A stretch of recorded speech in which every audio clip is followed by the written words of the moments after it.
Hey everyone, welcome back for another deep dive. Glad to be back. Today we're going to be diving into the Mexican Revolution. Sounds good. It's a pretty pivotal event. I mean, you can't really talk about modern Mexico without talking about the revolution, right? Absolutely. It really did reshape the country, yeah. So to help us understand this period, we're going to be checking out a speech commemorating the anniversary of the revolution. I think that's a great place to start, to really understand how the revolution is remembered and how it continues to influence Mexico today. Right. And our mission, well, I guess you could say we want to understand why this revolution happened in the first place, get to know the big names who were involved, and figure out, what lasting impact it had on Mexico. Makes sense to me. All right, so let's set the scene first. We're talking about Mexico under Porfirio Diaz's rule, right? So paint us a picture. What was it like? Okay, so Diaz was in power for a really long time, like over 30 years. Wow, yeah, that's a long time. And during that time, there was some economic growth, modernization, things like that. But, and this is a big but, that progress was really uneven. Many people, especially farmers, indigenous communities, the working class, they faced some pretty stark inequalities. Yeah, and the speech really highlights that disparity. It talks about how Diaz's policies really seem to favor a small elite. Yeah. But can you give us some concrete examples? Like, how did this actually play out? Oh, for sure. So Diaz was all about modernization, right? He wanted to attract foreign investment. So what did he do? He encouraged large-scale land ownership. Huge estates called haciendas started controlling massive amounts of land. And guess what? That meant countless farmers and indigenous communities were pushed off their ancestral lands. That doesn't sound good. It wasn't. This created a lot of resentment, simmering under the surface. And eventually, well, it boiled over. And that's where Francisco Madero enters the picture, right? Exactly. He starts calling for democracy, social justice, all the things those people have been missing. And then boom, November 20th, 1910.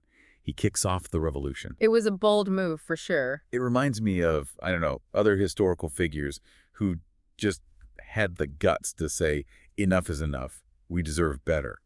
Figures who really shook things up. Totally. And Madero's call really resonated with the people who were desperate for change. Think about Emiliano Zapata, for example, who became a powerful symbol of the fight for land reform, especially for the peasantry. He even drafted the Plan de Ayala, a key document from the revolution, demanding the return of lands that had been taken from villages and empowering communities to manage their own resources. Oh, yeah, I've heard of that. It was huge. And of course, you can't talk about the Mexican Revolution without mentioning Pancho Villa, right? He was like, I don't know, this almost mythical figure full of charisma, and he really embodied this resistance against dictatorship. Absolutely. Both Zapata and Villa became these incredible rallying points, They captured the public imagination, gave people hope. But even with all this momentum, I mean, reading through this speech, it's clear the revolution was not some clean-cut victory. It sounds like it was pretty messy. Oh, it was. The revolution was super chaotic. I mean, different factions were all fighting for power, different visions for the future of Mexico clashing, even among those who were united against Diaz in the beginning. Wow. So even among those who wanted change, there was infighting. Oh, yeah, lots of it. That's kind of mind-blowing when you think about it. It really Yeah. makes you think about the challenges of, actually turning these big revolutionary ideals into reality. It really highlights the complexity of revolutions, Like, it's one thing to say, let's overthrow the government, but then what? You have to build a whole new system, and everyone has their own idea about what that should look like. There are going to be different interpretations of justice, different priorities, personal ambitions even. It's a recipe for tension and power struggles. And the Mexican Revolution, I think, is a perfect example of that. And yet, out of all this chaos and conflict, they managed to draft the Mexican Constitution of 1917.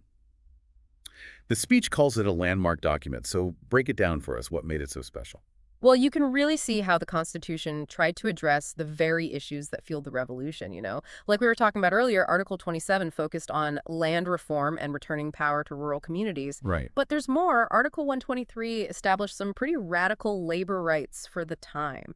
I'm talking about an 8-hour workday, minimum wage, the right to unionize, all that. It was a huge deal. It aimed to shift the balance of power, like fundamentally. So big changes, but this speech doesn't shy away from the fact that the revolution's legacy, well, it's complicated. Oh, definitely. And I think that's a great point for us to ponder. I mean, what does it even mean for a revolution to be both successful, in achieving some of its goals, but then also incomplete?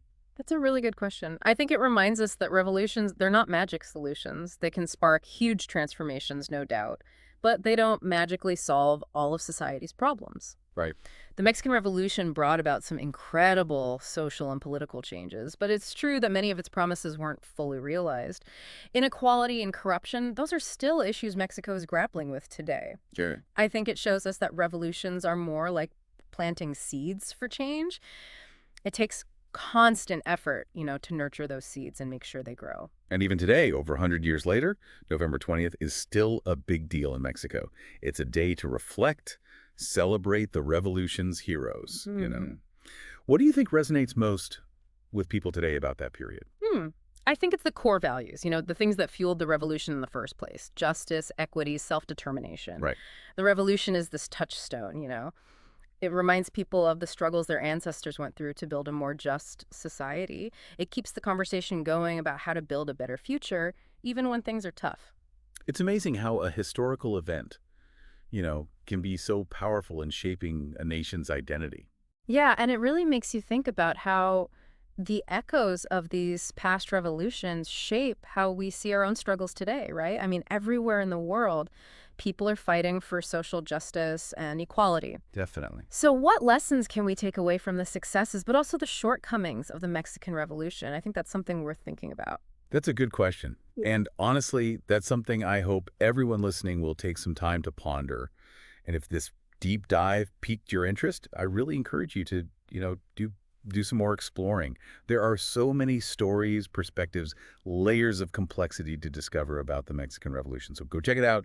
Until next time, everyone. See you then. Audio Jungle.